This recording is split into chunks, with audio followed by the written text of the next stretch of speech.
Okay, good morning to all. આજના લેક્ચરમાં આપણે ટોપિક સ્ટડી કરશું પ્લોટ પ્લાન્ટ. જીટીયુ ની ફાઇનલ પરીક્ષામાં ઘણી વખત મોસ્ટ આઈએમપી ટોપિક છે, ઘણી વખત પૂછાયેલું છે કે સમજાવો પ્લોટ પ્લાન્ટ. તો જે આપણે પ્લાન્ટ હોય ઇન્ડસ્ટ્રીમાં એમાં ઘણા બધા ઇન્સ્ટ્રુમેન્ટ આવેલા હોય છે, બરાબર? એ બધાને ખ્યાલ જ હશે કે જે પ્લાન્ટ હોય એમાં ઘણા બધા ઇન્સ્ટ્રુમેન્ટ હોય છે. હવે આ ઇન્સ્ટ્રુમેન્ટને આપણે ટેગ નંબર આપેલા હોય છે. ઘણી વખત આપણે જોઈએ તો એ બધા જે ઇન્સ્ટ્રુમેન્ટ હોય એને ટેગ નંબર આપેલા હોય છે.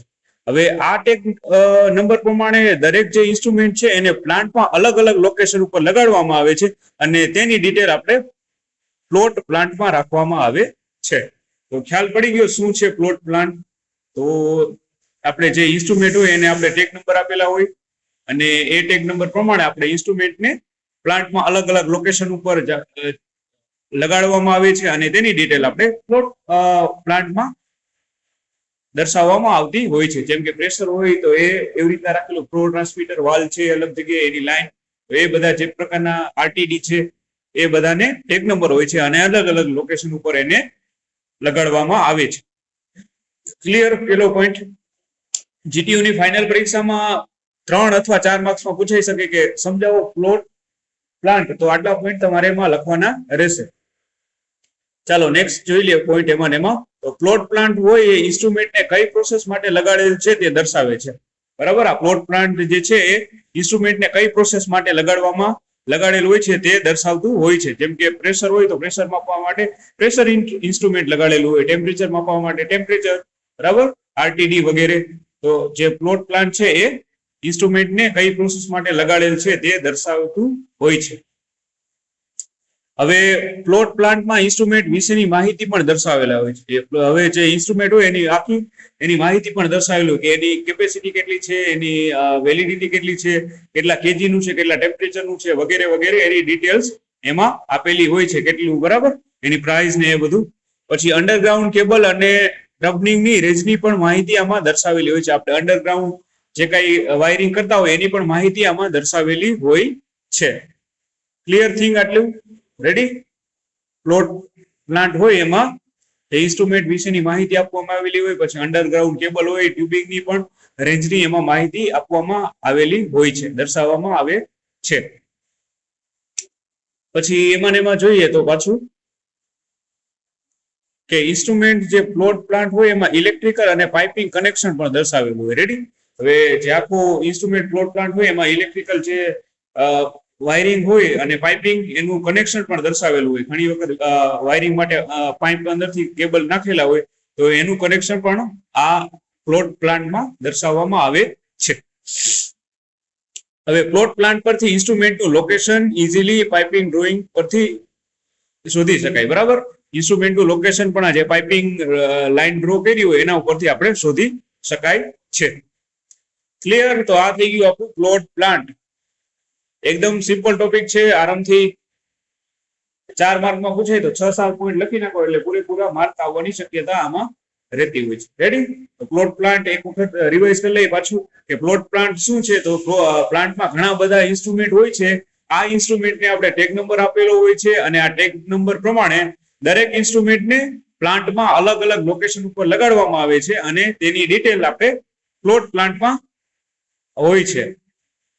હવે પ્લોટ પ્લાન્ટ ઇન્સ્ટ્રુમેન્ટને કઈ પ્રોસેસ માટે લગાડેલું હોય એ એમાં દર્શાવે છે. પ્લોટ પ્લાન્ટમાં ઇન્સ્ટ્રુમેન્ટ વિશેની માહિતી પણ દર્શાવેલી હોય છે. અંડરગ્રાઉન્ડ કેબલ અને ટ્યુબિંગ્સના રેન્જની માહિતી પણ આમાં દર્શાવવામાં આવે છે. ક્લિયર?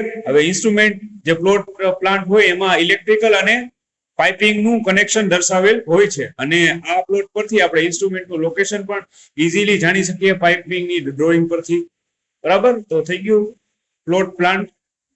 ક્લિયર? હવે નેક્સ્ટ જોશું ઇન્સ્ટોલેશન ડિટેલ, બરાબર? નેક્સ્ટ ટોપિક છે આપણું ઇન્સ્ટોલેશન ડિટેલ. કોઈ પણ ઓકે, હા.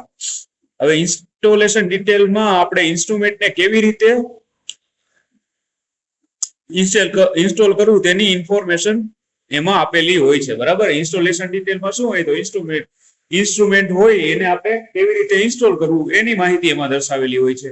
પછી બીજું જોઈએ તો ઇન્સ્ટ્રુમેન્ટને લૂપમાં કેવી રીતે લગાવવું તેના ઇનપુટ અને આઉટપુટ વિશેની માહિતી તેમજ એની રેન્જ અને કેલિબ્રેશન વિશેની એમાં માહિતી આપવામાં આવેલી હોય છે. બરાબર, ઇન્સ્ટ્રુમેન્ટને આપણે લૂપમાં કેવી રીતે લગાવવું, ઇનપુટ અને આઉટપુટ વિશેની માહિતી અને તેની રેન્જ કેલિબ્રેશન કેટલું હોવું જોઈએ એની ઇન્ફોર્મેશન આપવામાં આવેલી હોય છે.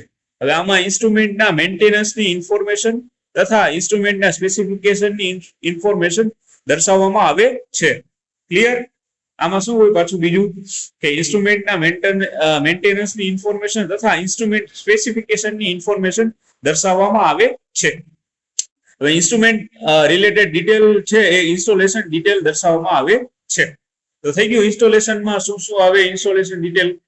બરાબર, તો ઇન્સ્ટોલેશન ડિટેલમાં ઇન્સ્ટ્રુમેન્ટને કેવી રીતે ઇન્સ્ટોલ કરવું તેની માહિતી આપવામાં આવે છે. પછી ઇન્સ્ટ્રુમેન્ટને લૂપમાં કેવી રીતે લગાવવું તેના ઇનપુટ તથા આઉટપુટ વિશેની માહિતી તેમજ રેન્જ અને કેલિબ્રેશનની ઇન્ફોર્મેશન આમાં આપવામાં આવે છે. હવે વધુ આપણે એમાં જોયું હતું કે ઇન્સ્ટ્રુમેન્ટના મેન્ટેનન્સની ઇન્ફોર્મેશન તથા ઇન્સ્ટ્રુમેન્ટના સ્પેસિફિકેશનની ઇન્ફોર્મેશન દર્શાવવામાં આવે છે. ક્લિયર? હવે નેક્સ્ટ પોઈન્ટ એમાં જોઈએ તો ઇન્સ્ટ્રુમેન્ટ રિલેટેડ ડિટેલ અને ઇન્સ્ટોલેશન ડિટેલ પણ એમાં દર્શાવવામાં આવે છે. ક્લિયર? ચાલો, મોસ્ટ આઈએમપી હવે ટોપિક છે checklist of good installation practices. બરાબર, મોસ્ટ આઈએમપી ટોપિક છે, પરીક્ષામાં ઘણી વખત પૂછાઈ ગયેલો છે અને પૂછાવાની શક્યતા પણ ખરી.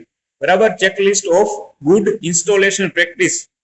બરાબર, તો એમાં જોઈએ તો બધા ઇન્સ્ટ્રુમેન્ટને લૂપમાં સરળતાથી નિરીક્ષણ કરી એવી રીતે ઇન્સ્ટ્રુમેન્ટને ઇન્સ્ટોલ કરવું જોઈએ.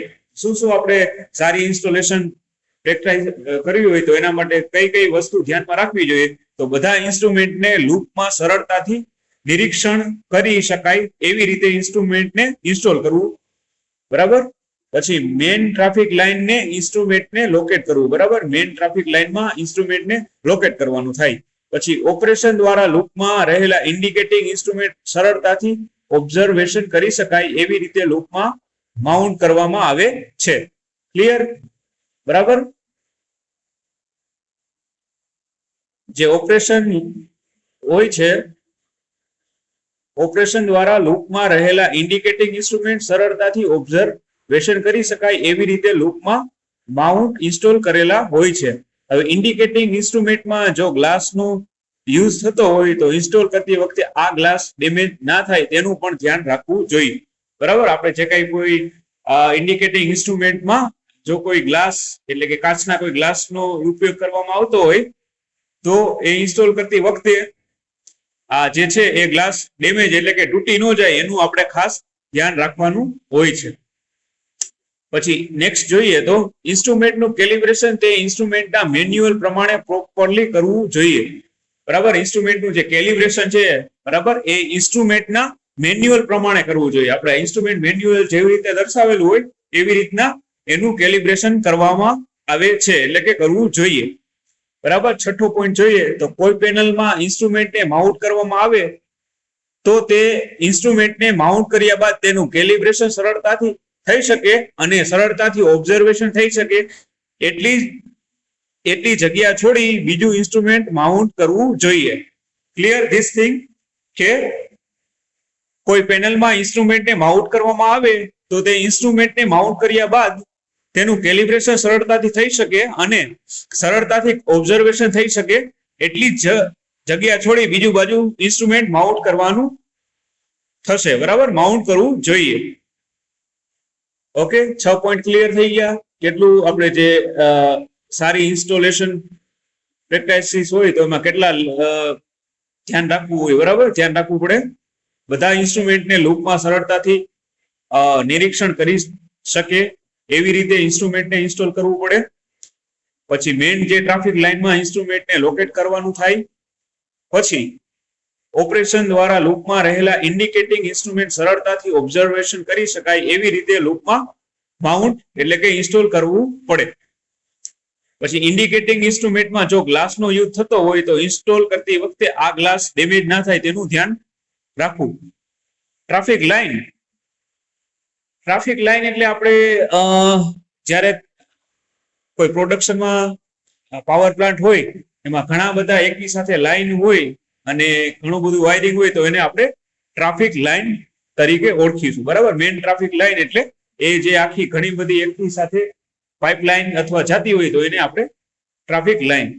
બરાબર, પાવર પ્લાન્ટમાં જ્યારે તમે પ્રેક્ટિકલી જુઓ તો એમાં એને આપણે ટ્રાફિક લાઈન તરીકે ઓળખીશું. બરાબર, તો આટલા 6 પોઈન્ટ થઈ ગયા. હવે નેક્સ્ટ જોઈએ